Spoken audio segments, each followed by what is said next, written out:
Capítulo 24. Paulo diante de Félix. Importante isso, diante de Félix. Já falamos um pouquinho sobre Félix. Aqui Paulo vai ser a testemunha dele mesmo. Ele vai falar sobre aquilo que ele fez, não é? Uma testemunha do seu caminhar, não é? As respostas que ele dá são verdadeiras. Então, aparece o Tértulo. Tértulo é um advogado que Ananias, o sumo sacerdote, leva para poder falar em nome dele. Era um orador importante, advogado, que fala em nome dos judeus. E Paulo vai falar em nome dele mesmo. Aqui, esse Tértulo vem com acusações falsas. Paulo tem respostas verdadeiras. Depois Félix, lá no verso 22, tem atitudes insanas e insensatas. Um corrupto, casado com a Drusila, não tem acento no U aqui, então a Drusila, a sua mulher era judia, e este era o terceiro casamento de Félix. Ela deixou seu marido para ficar com ele. É família confusa, né? É o quadro que a gente vê às vezes também aqui. Mas, como Félix tinha dito, olha, estamos aqui em Cesareia, ouvi, li a carta que Cláudio me mandou, então eu só posso esperar agora os judeus chegarem para poder ouvir os dois lados, não é? Tem que fazer justiça. Bem, ok. O capítulo 24 começa assim: 5 dias depois, desceu o sumo sacerdote Ananias com esse Tértulo e outros judeus, outros anciãos, outros judeus líderes também. Bom, aí esse camarada, esse Tértulo, passou a acusar, né, Paulo, mas ele era muito bom de fala, né? Excelentíssimo Félix. Eu falei Festo, não é Félix, né? Se eu falei Festo, corrija aí para mim, por favor. Tendo nós, por teu intermédio, gozado de prosperidade. O senhor é o máximo como líder, o senhor é o maior líder do mundo, e temos uma gratidão muito grande, porque o senhor tem trazido um benefício muito grande ao nosso povo, né? A este povo que o senhor respeita, né? E eu rogo que o senhor tenha uma clemência de nos ouvir alguns minutos aí e tal. Foi uma introdução cheia de elogios, né? Vazios, e agora ele começa a dizer, né? Eu tenho, tendo nós verificado que este homem é uma peste, ele promove sedições entre os judeus esparsos por todo o mundo. Bom, por que era um assunto importante, né? Para os judeus, por todo o mundo, porque Roma dirigia todos esses lugares onde havia judeus e cristãos também depois, né? Sendo também o principal agitador da seita dos nazarenos. Então ele já coloca o negócio, é a seita dos nazarenos, não é uma religião lícita, e ele vive agitando, e ele é o principal agitador. Como eu gostaria de ser intitulado como principal agitador. Não precisava nem ser principal. Eu gostaria de ser um agitador. Agitador do evangelho, do bem, não é? Claro, do bem. De trazer dúvidas, interrogações aos corações das pessoas que estão vivendo nesse marasmo, nessa escuridão toda, que criaram uma inquietação no coração das pessoas. Eu gostaria muito de ser esse agitador, porque se não formos agitadores espirituais, se não mostrarmos o outro lado, o lado da luz, como essas pessoas conhecerão o caminho? Por isso Jesus disse, mais uma vez repito, eu falei uns programas atrás, eu vim para trazer espada, eu vim para criar essa agitação. E Paulo era um agitador. Ele não estava errado em falar isso, só que era um agitador do bem. Ele coloca como se fosse uma pessoa nociva, não é? Ele tentou profanar o templo, porque ele trouxe alguém, ele conversou com alguém que não era judeu, e já os judeus o viram, e ele trouxe essa pessoa para profanar o templo. E não foi isso, né? Está nos capítulos anteriores aqui, né?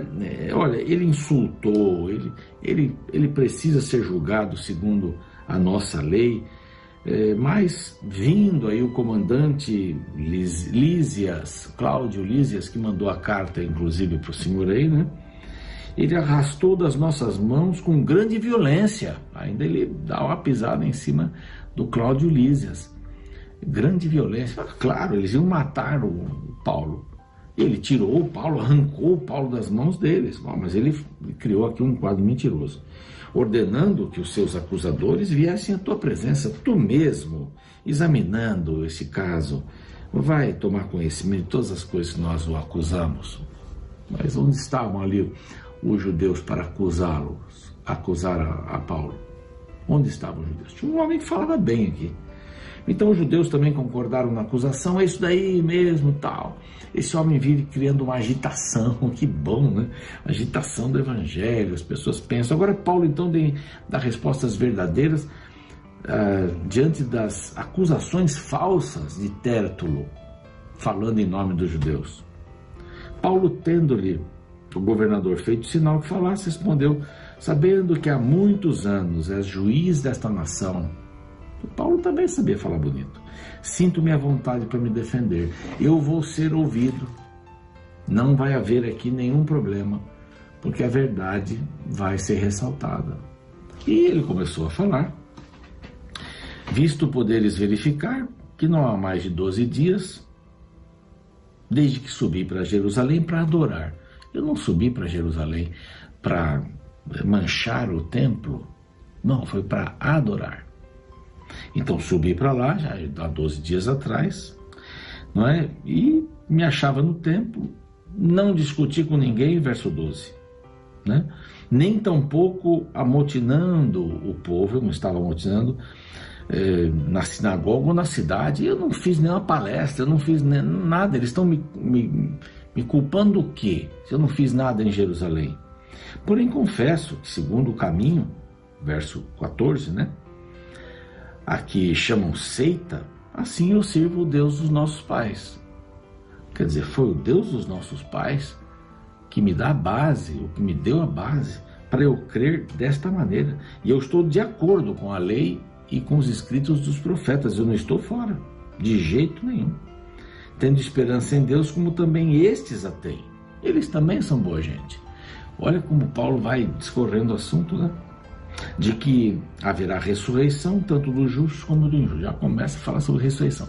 O negócio dele era falar sobre a ressurreição. Ele queria dizer assim, gente, vai ter aí na frente um julgamento. Então, Cristo ressuscitou, nós também vamos ser ressuscitados. Ele queria falar sobre a ressurreição de Cristo. Bom, por isso, também me esforço por ter sempre consciência pura diante de Deus e dos homens. Eu não quero criar tumultos. Eu não quero criar confusão. Eu não fui para Jerusalém para criar confusão. E, de fato, ele não tinha feito nada em Jerusalém. Em Jerusalém não, né? Mas no resto do mundo, sim. Mas Jerusalém não fez nada. Eles estavam acusando que ele estava realizando lá qualquer coisa. Depois de anos, vim trazer esmolas à minha nação e também fazer oferendas. Por quê? Por onde Paulo passou, ele recolheu ofertas e veio trazer para Jerusalém essas ofertas. Ele ainda veio fazer uma coisa boa. E foi nessa prática que alguns judeus da Ásia me encontraram lá, já purificado no templo, sem ajuntamento, sem tumulto, os quais deviam comparecer diante de ti e acusar se tivesse alguma coisa contra mim. Quer dizer, nem estes que me prenderam lá, que me arrastaram, estão aqui para falar. Está aqui só o sumo sacerdote, esse Tértulo, alguns anciãos, mas os homens que me pegaram, eles não me viram lá no templo. Ou esses mesmos digam que iniquidade acharam em mim por causa do meu comparecimento perante o Sinédrio. Não falei nada diante do Sinédrio. Não tive nada. Aí vai falar da ressurreição de novo aqui. Salvo essas palavras que clamei, estando entre eles. Aquele discurso da escada, né? Lembra-se? Hoje sou eu julgado por vós acerca da ressurreição dos mortos. Ele falou aqui, falou de novo, porque esse é um assunto importante. Aí Félix tem umas atitudes estranhas, né?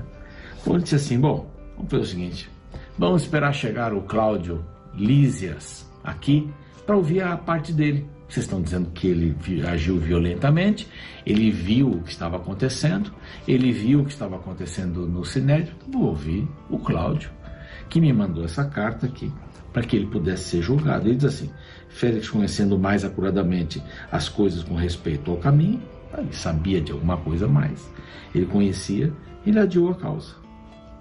Bom, e mandou o centurião que conservasse Paulo detido, tratando com indulgência, tratando com benevolência, e não impedindo que os seus próprios o servissem. Verso 23. Alguns dias passaram, Félix foi com Drusila, ou Drusila, o nome dela, sua mulher que era judia, mandou chamar Paulo e passou a ouvi-lo. Paulo, vai falando aí a respeito desse Cristo, me fala aí um pouco mais. Ele tinha conhecimento, né? Bom, dissertando acerca da justiça, do domínio próprio, do juízo vindouro, verso 25, Félix ficou amedrontado. Paulo não deu alívio, não. Está falando do juízo, está falando da justiça. Vários temas: domínio próprio, era o terceiro casamento. Ela deixou o marido, que era parente de Herodes, né, para se casar com ele. Então ele disse assim: vamos fazer o seguinte, por hora tá bom, ficou amedrontado, diz o verso 25. Quando eu tiver um espaçozinho na minha agenda novamente, eu vou mandar te chamar, tá bom? Mas olha, ele era corrupto.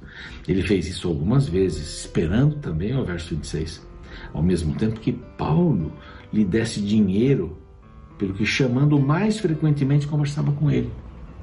Sabe aquela insinuação? Isso é corrupção. Vamos tentar resolver o assunto aí. Não é corrupção quando você, parado por um guarda, oferece dinheiro a ele. Isso é corrupção.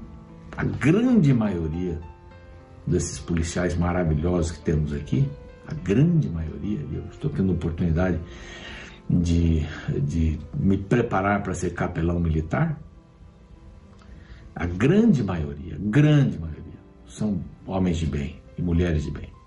Mas há pessoas corruptas em todas as áreas, inclusive entre os pastores, né? Entre engenheiros, médicos, né? Advogados, juízes, né? Políticos. Há corruptos. E este aqui era um corrupto, ele estava no topo, ele queria dinheiro de Paulo. Quanto dinheiro serviria para ele? Ora, Paulo era um trabalhador incansável. E por 2 anos, Félix o manteve ali. Por 2 anos ele o manteve ali. Até que o seu sucessor, Pórcio Festo, não é, foi eleito e viria no seu lugar. E então ele fez ali o combinado para que eles se encontrassem. Mas ele era um corrupto. Ele queria comprar a consciência das pessoas. E a consciência de Paulo. Se Paulo desse dinheiro para ele, esse era o valor de Paulo. Você vale quanto você dá num momento de corrupção.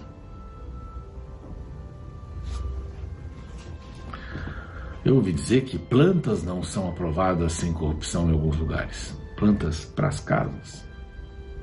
Inspeções são compradas. Laudos são comprados. Quem se vende tem exatamente este como preço da sua vida. Pode ser até um iate. Sua vida vale só isso para você se corromper? Uma pergunta para a gente responder. Quanto você vale? Esse é o preço que lhe pagam para que você possa ser vendido em algum aspecto da vida. Esse é o preço que você vale. Você vale muito. Não se venda.